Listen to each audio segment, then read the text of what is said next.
The coffee grew cold on the metal lab table as Sarah Mitchell adjusted the microscope for the 10th time that morning.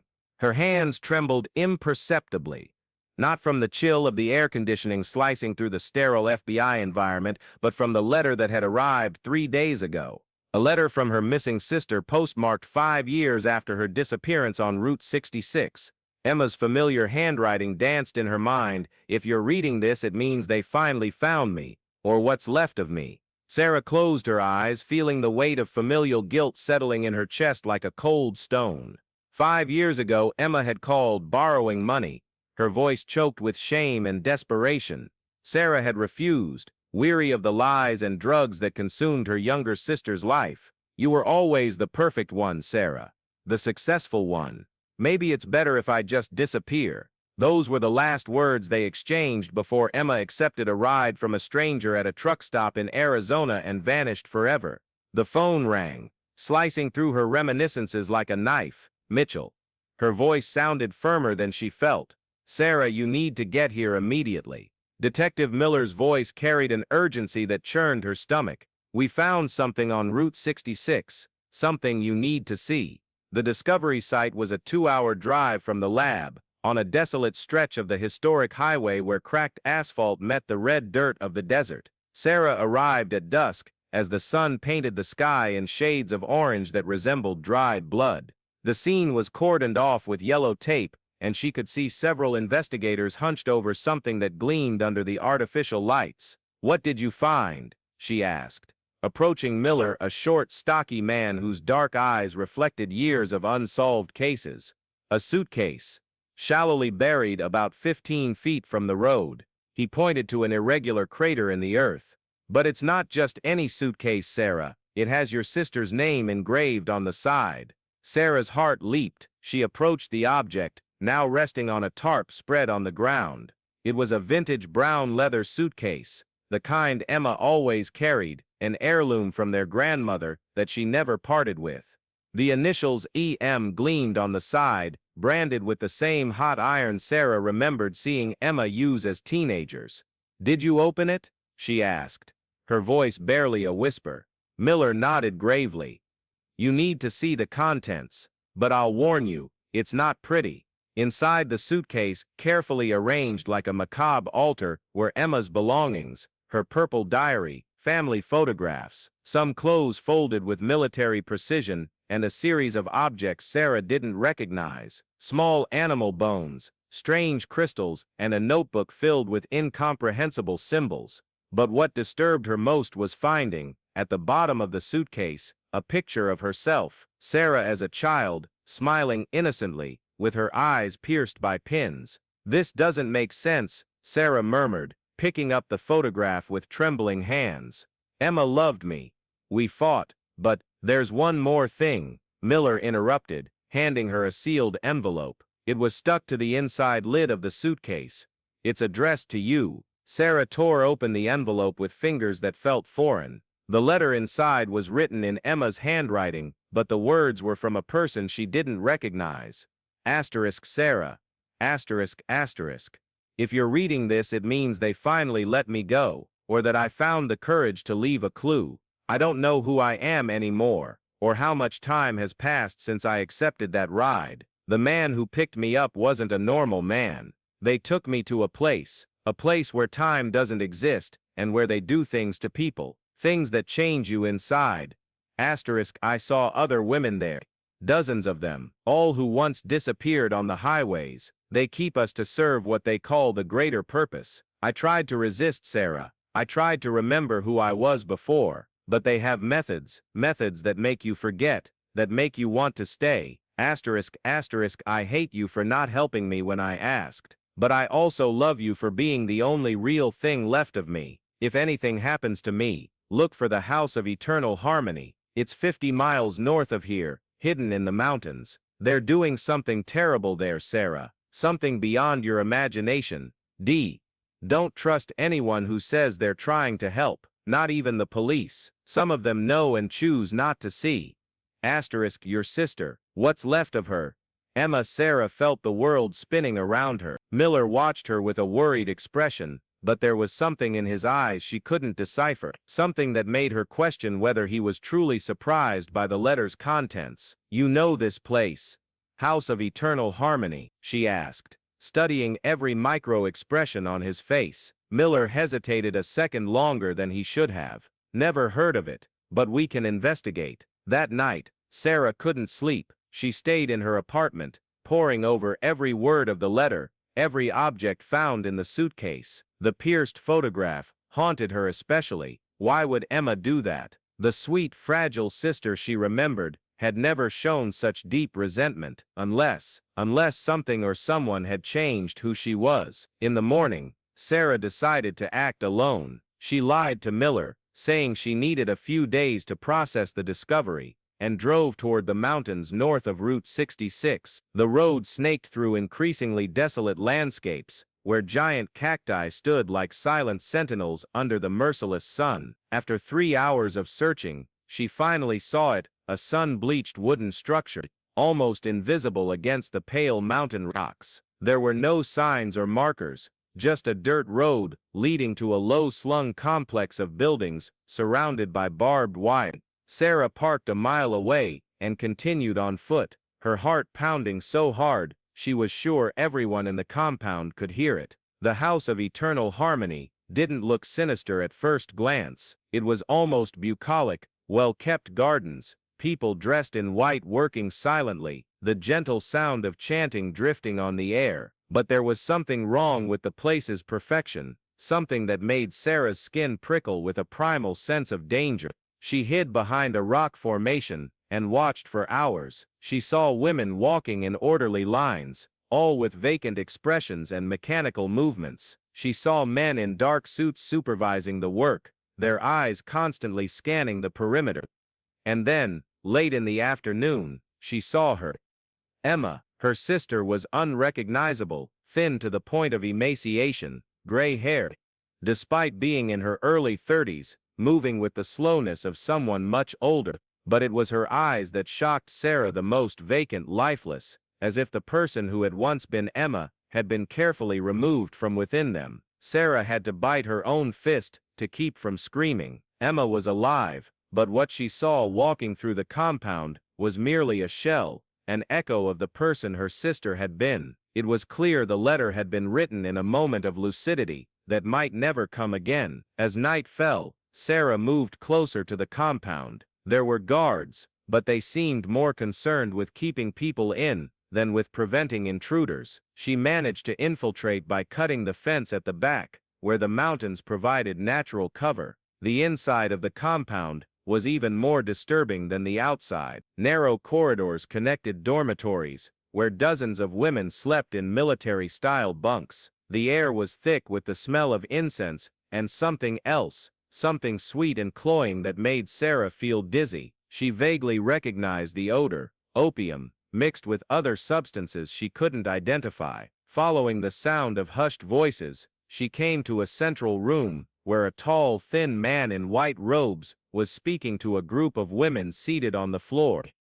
Sarah hid behind a pillar and overheard fragments of the speech. "The family you left behind was an illusion. Here you have found your true family. Here you serve a higher purpose, freeing yourselves from the chains of ego and worldly attachment." It was classic brainwashing, Sarah recognized from FBI cult awareness training. But there was something more subtle happening. She could see small devices on the walls, emitting an almost imperceptible light, and suspected they were using some kind of technology to amplify the effect of the drugs in the air. Imediras, Witiras.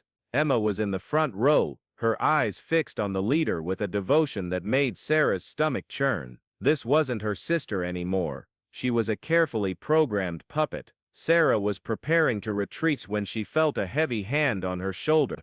"Visitors aren't allowed after dark," a male voice said behind her. She turned slowly and found herself face to face with Detective Miller.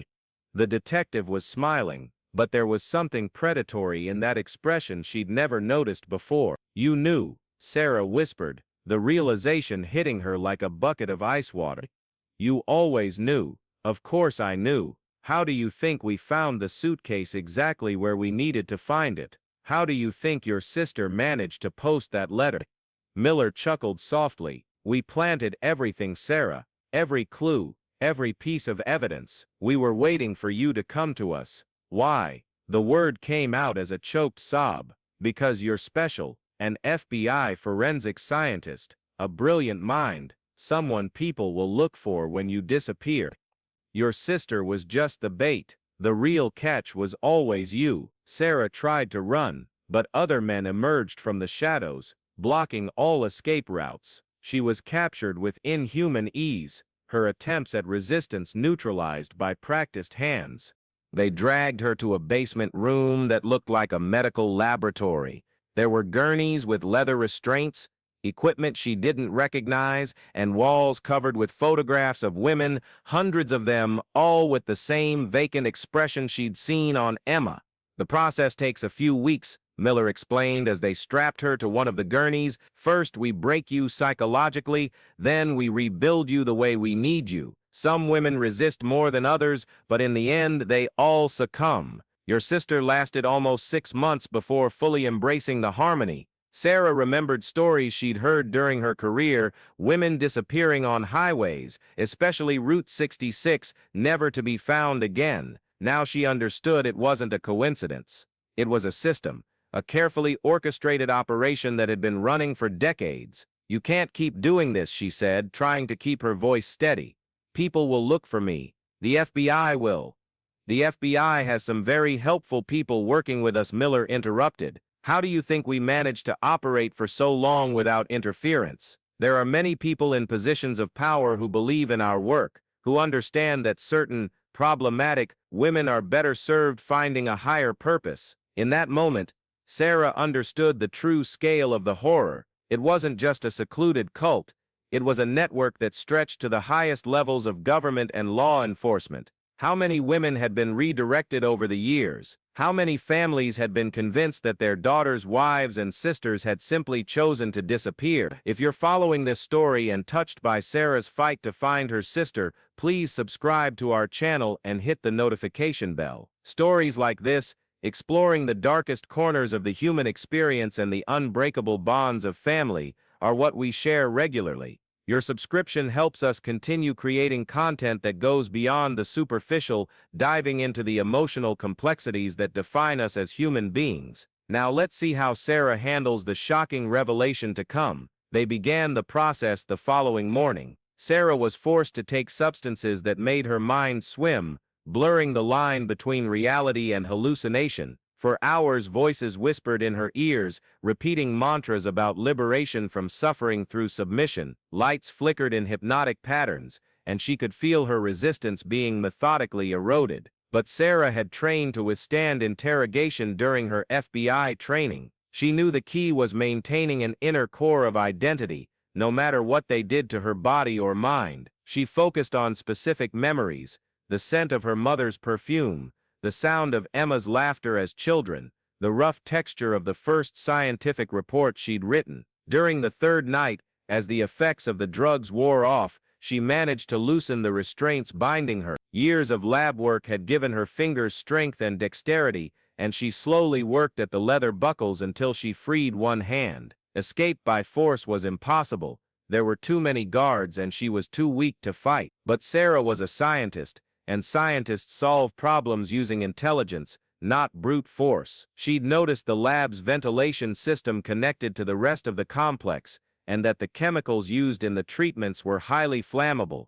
During the fourth night, she managed to free herself completely and began to work. Using her knowledge of forensic chemistry, she created a makeshift explosive mixture from materials available in the lab. It wouldn't be enough to destroy the entire complex, but it would create a substantial diversion to allow for an escape. As she worked, she heard footsteps approaching. Emma appeared in the lab doorway, carrying a tray of food. For a moment, the two sisters looked into each other's eyes, and Sarah saw a flicker of recognition, almost as if the real Emma was struggling to emerge through layers of conditioning. "Emma," Sarah whispered. "It's me, your sister. Do you remember?" Emma stopped, the tray trembling in her hands. "Sarah, The word came out as a confused whimper. No, I can't. They'll punish me if I— You wrote a letter, Sarah continued urgently.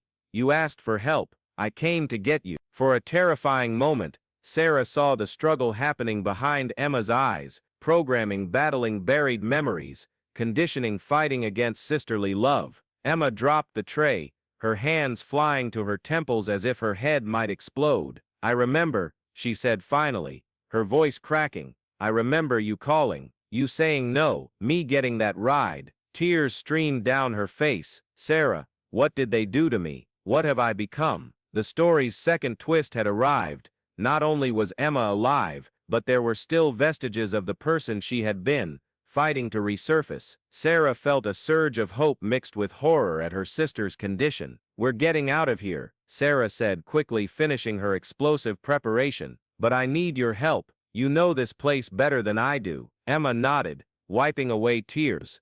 There's an exit through the maintenance tunnels. They lead to the mountains. But Sarah, there are other women here, dozens of them. We can't save them all now. Sarah interrupted, though the words made her feel like a coward. But if we escape, we can expose this place. We can bring in real help. They moved through the dark corridors, Emma guiding Sarah through passages she had memorized during her years of captivity. The complex was larger than Sarah had imagined. Subterranean corridors stretched for hundreds of yards, connecting dormitories, labs and rooms she didn't want to even imagine the purpose of. They were almost to the exit when they heard shouts behind them. Sarah's explosion had worked, creating enough chaos to mask their escape, but it had also alerted the guards that something was wrong. This way, Emma whispered, pulling Sarah through a narrow tunnel that smelled of mildew and damp earth. They emerged from the complex through a camouflaged opening in the rocks, the dawn light temporarily blinding them. Sarah could hear voices and barking dogs behind them. The pursuit had begun. The mountains offered cover, but also danger. The terrain was steep and treacherous, and Emma was too weak to move quickly. Sarah practically carried her sister for the first few miles, her lungs burning in the thin mountain air. When they finally stopped to rest, hidden in a natural cave, Emma collapsed. I tried to tell you, she sobbed. In the letter, I tried to explain, but they make you forget things, make you want to stay. There were times I actually believed that place was my home. Sarah held her sister, feeling how thin and frail she was, a shadow of the vibrant person she had been. It wasn't your fault. They know how to break people, how to brainwash them. But I remember hating you, Emma continued. When I wrote that letter, I genuinely hated you for not helping me. I even punctured your picture. They encouraged me to do it, said it would help me release my family attachments. Emma, stop. That doesn't matter now. It mattered. Yes. Emma pulled away, looking directly into Sarah's eyes. You need to understand, they didn't just hold me prisoner. They made me complicit. I helped lure other women in. I was there when they brought new victims. I held their hands while they did to them what they did to me. The horror in Emma's voice made Sarah understand the true depth of her sister's trauma. It wasn't just what had been done to her, it was what she had been forced to do to others. They walked for 2 days through the mountains, drinking from streams and eating wild berries Emma knew how to identify. During the journey, fragments of memories returned to Emma, recollections of the recruitment process, the methods used to break the women's resistance, the fates of those who couldn't be reformed. They have other locations, Emma revealed as they rested on the second night, at least 6 that I know of, scattered across the West. And it's not just women, there are men too, but they're used differently, as recruiters, guards, administrators. Like Miller, Sarah murmured. Some are true believers, devotees to the cause. Others were conditioned like us, but differently. They maintain positions in the outside world, but serve the organization. Sarah felt the magnitude of the conspiracy unfolding in her mind. It wasn't just a cult, it was a web of control that infiltrated multiple levels of society. On the morning of the 3rd day, they finally reached a road. Sarah used her phone, which miraculously still worked, to call the only contact she trusted, her supervisor at the FBI, Director Carol Hendricks. a woman who had mentored Sarah for nearly a decade. "Sarah, where are you? Miller said you'd requested a few days off. But, Carol, listen carefully. Miller is involved in something, a conspiracy. I need you to send a team to the coordinates I'm about to give you, but don't involve Miller or anyone he might have influenced." There was a long pause. "Sarah, are you all right? You sound—" "I found Emma. She's alive, and there are dozens of other women who need help. Please, Carol, trust me." The rescue team arrived in 3 hours, helicopters descending from the sky like avenging angels. Carol was personally in command of the operation, her serious expression showing she had taken Sarah's warnings seriously. The raid on the compound was swift and efficient. Dozens of women were freed, though many were in severe shock and needed intensive medical care. The cult leaders were arrested, including the man in the white robes Sarah had seen preaching, but Miller had disappeared. And when they investigated his personal files, they uncovered connections that stretched throughout the local police department and beyond. The network was even larger than Sarah had imagined. During the months that followed, Sarah worked tirelessly to expose the full extent of the conspiracy. Emma underwent intensive psychological treatment, struggling to reclaim her identity and cope with the trauma and guilt. Some of the other rescued women managed to reintegrate into society, others never fully recovered. The investigation revealed that the House of Eternal Harmony was part of a broader organization that had operated for over 20 years, moving vulnerable women through a network of locations across the western United States. Hundreds of missing persons cases were suddenly solved, but for many families the truth came too late. Emma never fully returned to the person she had been before. The trauma had changed something fundamental in her mind, leaving her with episodes of severe anxiety and difficulty forming relationships. But she found purpose helping other survivors, becoming a tireless advocate for the rights of cult victims. Sarah left the FBI 6 months later, unable to continue working in a system that had allowed such horror to continue for so long. She and Emma moved to a small town in Oregon, where Sarah opened a private forensic investigation practice, specializing in missing persons cases. One night, almost a year after the rescue, the two sisters were sitting on their porch watching the sunset over the mountains. Emma was knitting, a skill she had learned during occupational therapy, and Sarah was reviewing files from a new case. "Do you ever wonder," Emma said softly, "if we really escaped?" Sarah looked at her sister. "What do you mean?" "Sometimes I feel like I'm still there, like this life is just another kind of illusion, like they're still controlling me, making me believe I'm free." Sarah put her hand on Emma's arm. "You are free. We are free. How can you be sure?" The question hung in the air between them, unanswered. Because the truth was, Sarah couldn't be absolutely sure. The network had been too big, had infiltrated too deeply into society. Miller had never been found, and there was evidence that other members were still active. But there was one thing Sarah was certain of: she had recovered her sister, or at least the pieces of her that could be salvaged. And sometimes in a world full of unimaginable horrors, that had to be enough. "Because we're together," Sarah said finally. "And as long as we're together, they can't completely break us." Emma nodded, a single tear rolling down her cheek.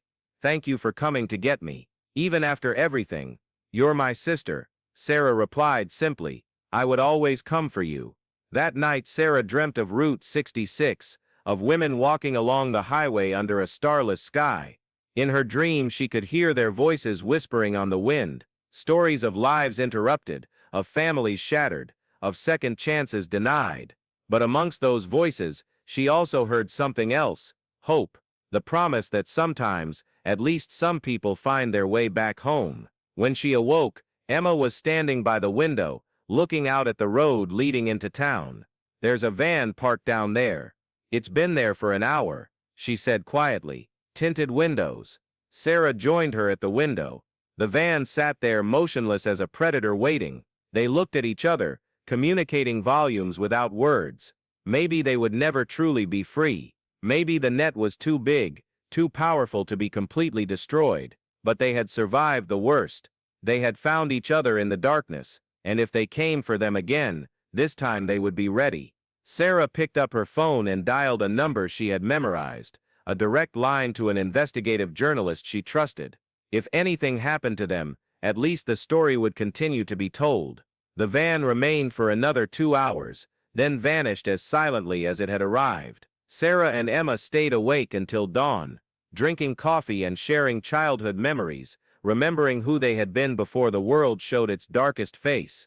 And somewhere along Route 66, other women continued to walk, looking for rides that would take them home. Some would find safety, others wouldn't be so lucky, but the story of Sarah and Emma would remain a beacon in the darkness, proof that sometimes familial love can be strong enough to break even the heaviest chains.